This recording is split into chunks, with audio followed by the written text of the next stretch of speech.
Assalamualaikum Ustaz. Hari ni kita nak belajar tajuk apa? Waalaikumsalam. InsyaAllah hari ini kita belajar tajuk haji. Tajuk haji dan umrah. Baik. Untuk pengetahuan para pelajar yang dirahmati Allah sekalian, tajuk fokus dalam haji dan umrah ini, para pelajar perlulah menguasai tajuk yang pertama sekali ialah pengertian, hukum dan dalil, syarat wajib haji, rukun haji, perkara wajib haji, amalan sunat haji, persamaan haji dan umrah, perbezaan haji dan umrah, jenis haji, cara melaksanakan haji, hikmah haji. Ini tajuk yang perlu kita beri fokus, dan juga bagaimana kita nak jawab soalan-soalan yang ada dalam tajuk-tajuk tersebut. Okey. Yang pertama sekali, maksud haji. Baik.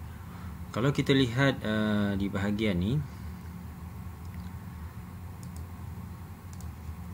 okey, yang pertama sekali kalau dalam buku teks dia ada maksud bahasa, tujuan dan maksud. Okey, kemudian umrah ialah ziarah. Baik, yang pelajar perlu kuasai ialah bahagian istilah. Okey, mengunjungi Baitullahil Haram pada bulan-bulan haji untuk mengerjakan ibadat tertentu menurut syarat-syaratnya. Jadi dekat sini ni pengertian dia, mengunjungi Baitul Haram pada bulan-bulan haji. Okey, pada bulan-bulan haji. Ziarah umrah pula mengunjungi Baitul Haram pada bila-bila masa. Okey, untuk mengerjakan ibadat tertentu menurut syarat-syaratnya. Dua-dua mengunjungi Baitul Haram, yang bezanya dekat sini bulan-bulan haji, bila-bila masa. Itu yang membezakan antara ibadah haji, okey, dan juga umrah. Baik, mari kita tengok macam mana soalan dia. Apakah maksud haji? Okey, haji, jadi kita kena tulis macam ni. Haji ialah mengunjungi Baitullahil Haram. Okey. Haji ialah mengunjungi Baitullahil Haram pada bulan-bulan haji. Okey, untuk mengerjakan ibadat tertentu menurut syarat-syarat tertentu. Jadi sini satu markah, sini satu markah. Jadi mengunjungi Baitul Haram,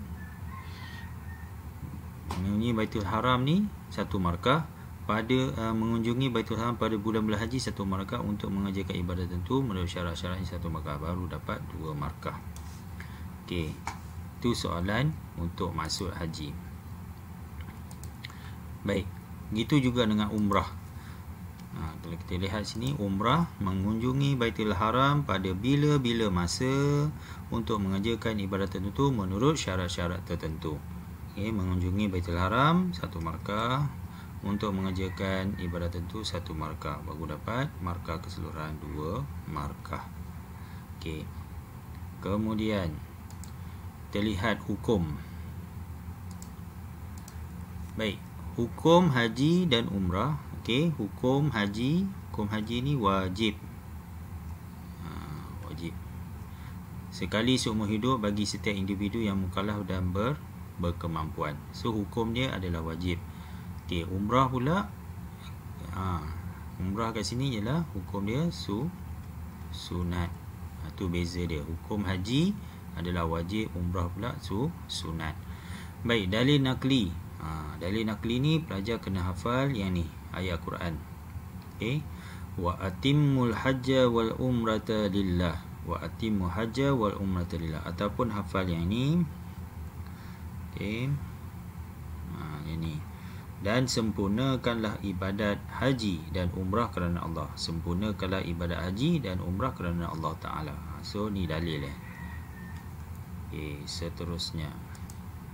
Baik, contoh soalan. Jelaskan hukum dan dalil melakukan ibadah haji. Jadi yang pertama sekali kita buat kotak. Okay, yang pertama buat kotak. Yang kedua, okay, baru kita tulis jawapan. So jawapan dari segi hukum, sebab soalan nak hukum. Okey, yang kedua soalan nak dalil. So kita tulis sini hukum, kemudian tulis dalil. Hukum tadi wajib sekali seumur hidup. Yang kedua, dalil tadi kita ambil maksud pun boleh. Dan sempurnakanlah ibadah haji dan umrah kerana Allah Ta'ala. Jadi dapat 1 markah, 1 markah. So dapatlah markah 2 markah.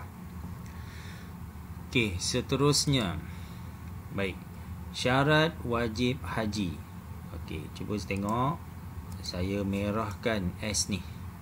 So kita boleh hafal S syarat ni, siapa wajib pergi haji. Sebab dalam bab haji ni dia ada perkara wajib haji. Jadi yang pertama sekali, syarat wajib haji, maksudnya kena ingat syarat siapa. S ni siapa wajib pergi haji. So siapa yang wajib pergi haji? Yang pertama sekali orang Islam. Yang kedua, orang Islam tu balik. Yang ketiga, orang Islam itu Yang ketiga, orang Islam itu berakal. Yang keempat, orang Islam itu merdeka. Yang kelima, orang Islam itu berkemampuan. Jadi orang yang wajib haji pergi haji ialah orang Islam balik, orang Islam balik, berakal, merdeka dan juga berkemampuan. Okey.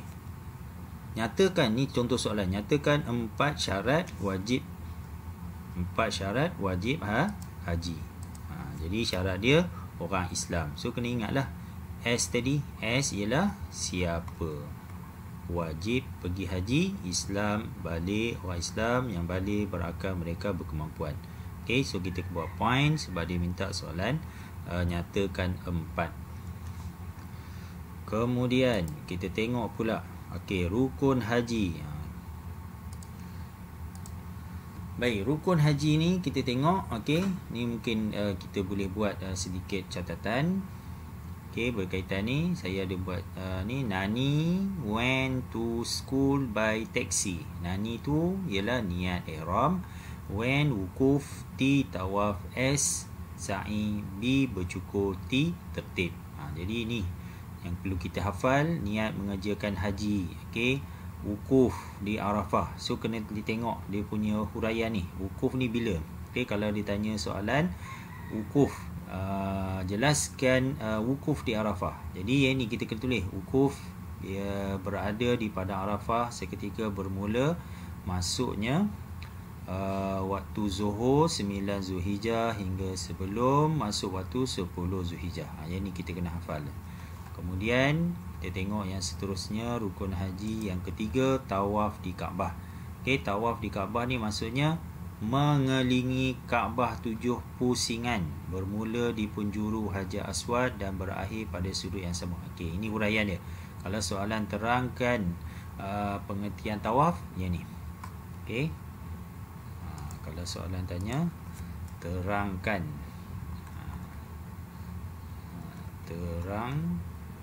terangkan pengertian tawaf. Pengertian tawaf ni jawapan dia. Mengelilingi Kaabah 7 pusingan, bermula di penjuru Hajar Aswad dan berakhir pada sudut yang sama menurut syarat-syarat tertentu. Baru dapat 2 markah. Begitu juga dengan sa'i. Kalau soalan terangkan pengertian sa'i, berjalan ulang-alik sebanyak 7 kali bermula di Bukit Safa dan Marwah menurut syarat-syarat tertentu. Kalau bergunting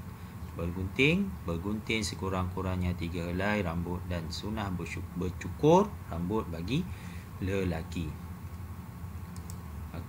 Soalan contohnya, jelaskan 6 rukun haji mengikut tertib. So bila mengikut tertib kena kalau mengikut tertib kena susun ikut tertib. Pertama niat, kedua wukuf, 3 tawaf, 4 sa'i, 5 bersyukur, 6 tertib. Tak boleh kita tulis yang pertama. Contoh kita tulis yang pertama. Tawaf.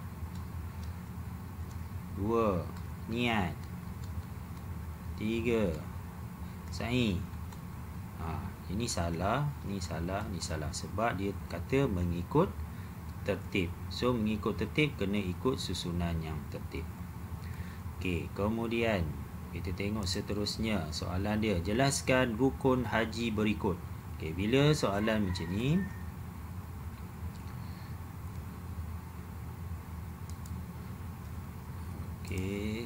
baik, bila soalan dia suruh kita terang wukuf dan juga tawaf. Pertama buat kotak. Okey, so kita tulis wukuf. Apa dia? Wukuf bila di Arafah walaupun seketika. Okey, kita masuk balik. Kemudian tawaf pun sama juga, mengelilingi Kaabah 7 pusingan. Jadi baru dapat 2 markah, 2 markah. Baru dapat 4 markah. Ini contoh soalan yang boleh ditanya. Baik, perkara wajib haji. Ini saya kata tadi. Tadi yang pertama tadi syarat wajib haji. Sekarang ialah perkara. So perkara apa yang wajib buat ketika melakukan haji. Apa yang wajib? Perkara wajib haji dan umrah ni apa yang wajib? Yang pertama niat ihram di miqat. Okey, tadi rukun haji niat ihram. Tak ada perkataan miqat. Ni niat ihram di miqat. Bermalam di Muzdalifah, melontar 7 anak batu, bermalam di Mina, melontar ke batu 3 jamrah. Sini kubra. Sini 3 tempat jamrah. Okey. Jamrah sugra, jamrah wusta, jamrah kubra. Okey, ini ialah perkara wajib haji. Okay, kita tengok bentuk soalan yang boleh ditanya. Jelaskan 2 perkara wajib haji. Okey, perkara wajib haji ialah niat ihram di miqat. Okey, berada di Muzdalifah selepas tengah malam 10 Zulhijjah. Okey, contoh yang lain. Baik, jenis miqat. Okey, dalam tajuk tadi niat ihram di miqat. Perkara wajib haji niat ihram di miqat, dia ada miqat zamani dan juga makani. Zaman, okey, para pelajar sekalian kena ingat, zaman ni ialah masa. Okey, zaman ialah masa. Makan, okey, ialah tempat. Makan ni ialah tempat. Okey, zaman, masa, makan ialah tempat. Okey, kita tengok bentuk soalan yang boleh tanya. Tempat untuk miqat. Okey, kena hafal ni 2 tempat yang jemaah Malaysia. Okey, jemaah Malaysia selalunya di Qarnul Manazil dan juga di Zulhulaifah. Kenapa dari arah Madinah? Sebab penduduk Malaysia biasanya kadang-kadang dia terbang daripada KLIA, okey, pergi ke terus KLIA, okey, terus terbang pergi ke Madinah. Okey, daripada Madinah dia akan terus pergi ke Mekah. Jadi dia kena niat di Zulhulaifah. Manakala yang Qarnul Manazil ni maksudnya KLA terus ke Mekah. So terus ke Mekah dia akan niat di Qarnul Manazil. Okey, tu penduduk Malaysia biasanya Zulhulaifah dengan Qarnul Manazil. Okey, soalan dia, apakah maksud miqat makani? Okey, kita betul dia. Miqat makani ialah, ingat, makan ialah tempat, ketentuan tempat atau sempadan untuk berniat ihram. So cara pemakahan dia, kita lihat ketentuan tempat. Okey, 1 markah. Okey, untuk berniat ihram 1 markah. Jadi dapat 2 markah. Kemudian nyatakan 2 miqat makani. 2 miqat makani bagi penduduk Malaysia yang mengerjakan ibadah haji seperti yang kita terang tadi. Miqat makani bagi penduduk Malaysia yang mengerjakan ibadah haji ialah Qarnul Manazil. Okey, kalau dia terbang daripada KLA terus ke Mekah. Kalau dia perlu niat ihram di Zulhulaifah apabila dia buat penerbangan daripada Malaysia pergi ke Madinah. Baru saya faham tajuk haji ni. Alhamdulillah, baguslah kamu dah faham.